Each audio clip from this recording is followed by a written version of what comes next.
Hello बच्चों, कैसे हैं आप लोग। बेटा मैं उम्मीद करता हूँ आप लोग बहुत ही अच्छे होंगे और अपनी पढ़ाई लिखाई आप लोग बहुत ही बेहतर तरीके से करोगे। दोस्तों पढ़ाई के सफर में आगे बढ़ते हुए अपने हम अगले प्रश्न पे पहुंचते हैं। बेटा पहले मैं क्वेश्चन रीड करूंगा, फिर उसके बाद मैं इसको आपका मतलब बताऊंगा, फिर हम लोग फिगर ड्रॉ करेंगे तो क्वेश्चन हमारा सॉल्व हो जाएगा। बेटा एन एरोप्लेन, कोई आपका जहाज है, at an altitude of 200 metre कह रहा है वो किस 200 मीटर की डिस्टेंस पर आपका स्थित है।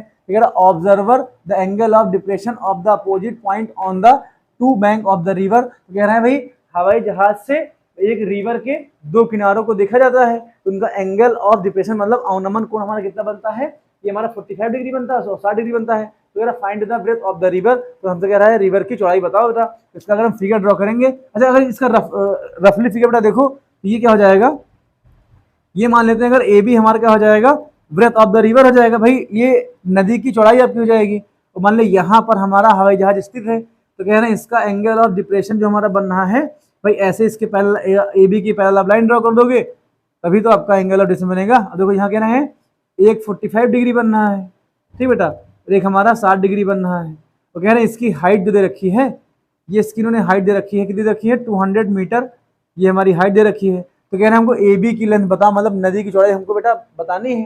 तो ये ऐसे फिगर बनेगा, ये रफली फिगर है, अभी मैं इसको बाई नेमिंग फिगर ड्रॉ करूंगा पूरा। तो ये आपका फिगर ऐसे बनेगा। दोस्तों थोड़ा ना इस क्वेश्चन करने से पहले अगर क्वेश्चन में क्या कह रहा है उसकी इमेज बन जाए ना तो क्वेश्चन लगाने में समझने में बहुत आसानी हो जाती है। दोस्तों ये मेरा पर्सनल अनुभव है, इसमें मेरा एक्सपीरियंस है। बेटा जब ये देखो क्या हो जाएगा बेटा, ये क्या हो जाएगा, इसे हम लेते हैं सी डी। सी डी क्या हो जाएगा, ब्रेथ ऑफ द रिवर हो जाएगा। भाई सी डी आपकी नदी की चौड़ाई हो जाएगी। अब यहाँ देखो ये बेटा पॉइंट मान लेते हैं, ए पॉइंट मान लो आपका क्या हो जाएगा, हम मानते हैं ए पॉइंट पर आपका जहाज यहाँ पर रहा होगा। तो भैया जहाज अगर ए पॉइंट है तो अगर यहाँ से नदी की एक किनारे को देखता है, ऐसे ये है भाई, एक किनारे को ये देखता है और ए से ही एक किनारे को इधर ही देखता है, ये ऐसे बेटा ऐसे मान लो देखता है। और अगर आपको एंगल ऑफ डिविजन निकालना है बेटा तो हम लोग क्या करेंगे, यहाँ पर सी डी से पहले एक लाइन ड्रॉ कर देंगे। ये बेटा सी डी से पहले हमारी ये लाइन यहाँ हो जाएगी। अब कहना अगर एक एंगल 45 डिग्री है तो ये वाला बेटा 45 डिग्री हो जाएगा, एक हमारा 60 डिग्री हो जाएगा। अब देखो हम लोगों ने पढ़ा है कि जब दो पैरेलल लाइंस को अगर कोई थर्ड लाइन कट करती है तो उसे हम ट्रांसवर्सल लाइन बोलते हैं। तो बेटा एंगल 45 अगर ये है तो ये भी आपका 45 डिग्री हो जाएगा। इसे क्या बोलोगे, अल्टरनेट इंटीरियर एंगल बोलेंगे। ये 60 डिग्री है तो ये भी आपका बेटा क्या हो जाएगा, 60 डिग्री हो जाएगा। अब कह रहा है कि रिवर के सरफेस से ठीक एरोप्लेन की जो हाइट हमको दे रखी है वो हमको 200 मीटर दे रखी है। तो इसको हम यहाँ अगर लाइन ड्रॉ कर देंगे कितना हो जाएगा, ये बेटा हमारा 90 डिग्री पहली बात तो होगा क्योंकि डिस्टेंस शॉर्टेज डिस्टेंस हमेशा 90 डिग्री पर होती है। तो ये हमारा 200 हमारा मीटर यहाँ पे क्या हो जाएगा, ये इसकी हाइट हो जाएगी। अब बेटा देखो यहाँ पे हम लोग क्या लिखेंगे, इसको मान लेते हैं ये हमारा ई रहा होगा, ये ए रहा होगा, तो इसको एच मान लो, इसको एफ मान लो, कुछ मान लो, इससे उल्टा अपना नाम ना भाई, नाम मानने से मतलब है। अब यहाँ देखो हम लोग क्या लिखेंगे, ए अब क्या हो जाएगा, ए आपका एरोप्लेन हो जाएगा। देखिए पोजीशन ऑफ एरोप्लेन क्या हो जाएगा, पोजीशन ऑफ एरोप्लेन, ये हमारी क्या हो जाएगी, एरोप्लेन की पोजीशन हो जाएगी। अब देखो बेटा ये क्या हो जाएगा, देखो इधर C and D are the points of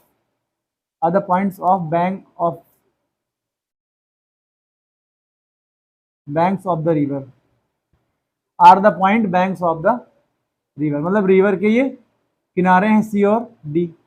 हमें क्या जाएगा, रिवर हो जाएगा। और ए क्या हो जाएगा, ए हो जाएगा हाइट ऑफ द एरोप्लेन। भैया एरोप्लेन क्या हो जाएगी, हाइट हो जाएगी, कहाँ से, from the surface of,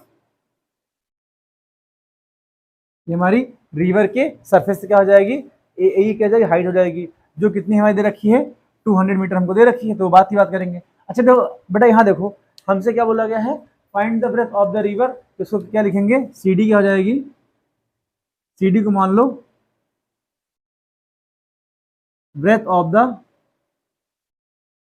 river मान लेते हैं। तो इसको हम क्या मानते हैं, इसको दो पार्ट में ब्रेक कर लोगे। तो देखो इसको अगर सी को एक्स मान लो और ई डी को हम लोग वाई मान लेते हैं तो हमको एक्स और वाई हमको यहाँ पर मिल जाएगा। अब देखो बेटा हमको एक्स और वाई दोनों चाहिए। अब देखो अगर ट्रायंगल ए ई सी में। बेटा जब आप 45 डिग्री एंगल लोगे तो ये क्या हो जाएगा, इसके सामने भुजा क्या हो जाएगी, ये हमारी हो जाएगी परपेंडिकुलर हो जाएगी। ये बेटा हमारा बेस हो जाएगा, ये हमारा हाइपोटेनस हो जाएगा। सेम ऐसे ही जब हम लोग 60 डिग्री वाला एंगल लोगे तो इसके सामने भुजा हो जाएगी पी हो जाएगी। ये हमारा बेटा बेस हो जाएगा, ये हमारा हाइपोटेनस हो जाएगा।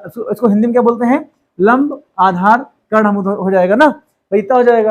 अब देखो हमको देखो पी अपान बी हमको, क्योंकि हमको दोनों ट्रायंगल का बेस अगर हमें मालूम हो जाए क्वेश्चन में तो हमारा आंसर पूरा आ जाएगा। हमसे find the breadth of the river, हमसे कह रहा है नदी की चौड़ाई बताओ दोस्तों, तो हमारा x प्लस वाई की वैल्यू हमको मालूम हो जाएगी और उसी को हम लोग क्या बोल देंगे, ये आपकी रिवर की ब्रेथ हो जाएगी। अब देखो इसके लिए हम क्या करेंगे, इन ट्रायंगल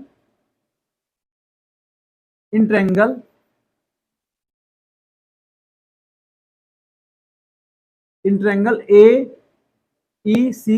अब ट्रायंगल ए ई सी में अगर हम tan 45 डिग्री हम लेते हैं, हम लोग ले लेते हैं कितना, tan 40 डिग्री लेते हैं, तो ये आपको कितना हो जाएगा, ए ई अपान का ये हमारा सी आ जाएगा। अब यहाँ देखो ए की वैल्यू हमको दे रखी है, देखो tan 45 की वैल्यू आपकी पहली बात तो 1 हो जाएगी।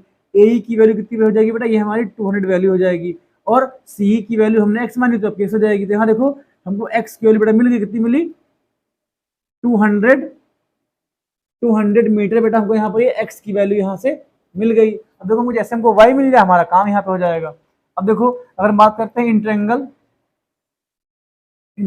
ए ई डी, अगर ट्रायंगल ए ई डी में अगर बेटा हम लोग बात करते हैं तो इसमें क्या हो जाएगा, tan 60 डिग्री इसमें अगर हम लोग लेते हैं, tan 60 डिग्री पर क्या हो जाएगा बेटा, हो जाएगा ये हमारा ए ई अपान का हमारा ये बेटा ई डी आ जाएगा। इतने में कोई दिक्कत दर्द तकलीफ या समस्या नहीं होनी चाहिए, बस सिंपल सा मैंने यूज खाली किया है। अब देखो tan 60 की वैल्यू कितनी होती है भाई, हमारी ये √3 होती है। अब ए की वैल्यू कितनी हो जाएगी, ये हमारी 200 इसकी वैल्यू हो जाएगी और हमको ई डी निकालना था और ई डी को हमने वाई माना है तो यहाँ बेटा वाई मान लो, वाई हो जाएगा।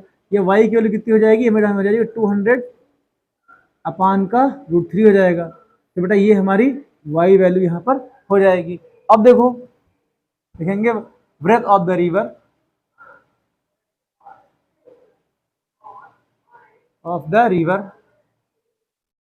ये क्या हो जाएगा, यहाँ देखो बेटा, तो अगर सी और डी को हम लोग बोलते हैं ब्रेथ ऑफ द रिवर और सी डी को हम लोग सी प्लस का ई डी हम लोग यहाँ पर लिख सकते हैं।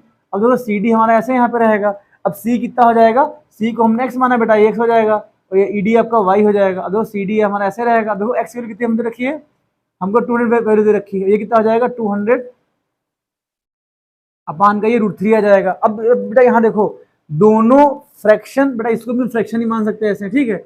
दोनों फ्रैक्शन के न्यूमरेटर में हमारा 200 कॉमन है, तो जब 200 कॉमन ले लोगे तो बेटा इसके 1/1 मतलब इतना बचेगा, तो हमारा 1 हो जाएगा, प्लस कितना बचेगा 1 अपान का हमारा √3 बचेगा, ठीक है। तो ये हमारा सी डी हो जाएगा। अब देखो यही हमारा क्या हो जाएगा, इसको हम लोग मीटर में लिखेंगे, क्योंकि देखो क्वेश्चन में हमको यहाँ पर जब तक कि आपको देखो एग्जाम में स्मार्ट वर्क करना हमेशा, जब तक के क्वेश्चन में आपको √3 की वैल्यू नहीं दे रखेगी 1.732, तब तक के आप खुद से दिमाग मत लगाना, इतने पर छोड़ देना, आपका आंसर नंबर आपको पूरे मिल जाएंगे। क्यों, क्योंकि क्वेश्चन में हमको √3 की वैल्यू नहीं दे रखी है, तो आप लोग नहीं यहाँ रखोगे। लेकिन मान लो अगर आपको यहाँ साइड में वैल्यू यहाँ दी होती तब आप लोग क्या करते, √3 की वैल्यू रख करके इसको सॉल्व करते, तब पॉइंट में हमारा आंसर आता।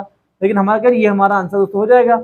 और ऐसे इस क्वेश्चन को हम लोग सॉल्व करेंगे आसान तरीके से। दोस्तों मैं उम्मीद करता हूँ ये क्वेश्चन आपको समझ में आया होगा। दोस्तों तो अगर ये क्वेश्चन आपको समझ में आया है तो और ऐसे आपके फ्रेंड्स हैं, ठीक, जो कोचिंग जैसे कोचिंग की फीस नहीं पे कर पा रहे हैं लेकिन उनका पढ़ने का मन करता है, ठीक, तो ऐसे लोगों को ये वीडियो भेजिए ताकि उनको मतलब उनकी जो प्रॉब्लम का सोल्यूशन इससे हो सके और उनको भी कॉन्सेप्ट में थोड़ा हेल्प मिल सके दोस्तों। और ऐसे ही हमारी वीडियो देखते रहिए और मिलते हैं नेक्स्ट वीडियो में। तब तक के लिए आप लोग अपना ध्यान रखिएगा। ठीक है दोस्तों, जय हिंद।